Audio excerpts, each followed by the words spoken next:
Hey, this is Elijah from Breakdance, and in this video, I'm going to show you how to integrate your Breakdance forms with Slack.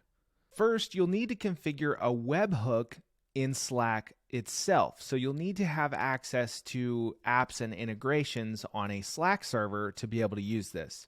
To set up a webhook in Slack, go to More on the left-hand side and go to Automations. Once you're in the app directory, you can search for webhook. And you're going to add the incoming webhooks app. Click Add to Slack. And now we can configure our webhook. We're going to choose which channel it can post to. For this, I'll just choose General. And then we click Add Incoming Webhooks Integration. Now let's scroll down to the setup instructions and we should have a webhook URL. That should be all we need. So let's close this out. And let's head back to our server's general channel. And let's go over to our WordPress site, to the WordPress admin panel. And we're going to add this webhook URL into Breakdance's API settings. So we'll go to Breakdance Settings, API Keys, and then we'll paste in our Slack webhook URL in the Slack webhook URL field. Now let's scroll down and save this. Now the integration is ready to set up in Breakdance. So I'll jump into Breakdance on my page.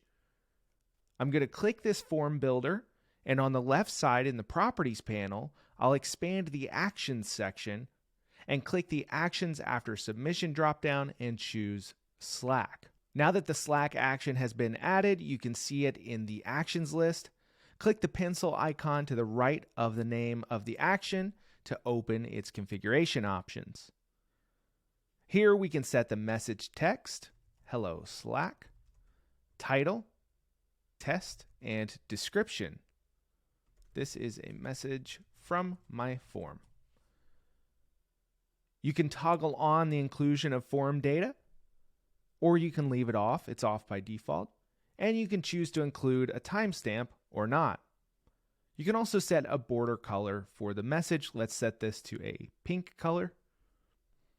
And now we're ready to save and test this form on the front end. So let's go up here, refresh, and type some information in. We'll do Elijah for the name, email, elijah@example.com, and type in a message.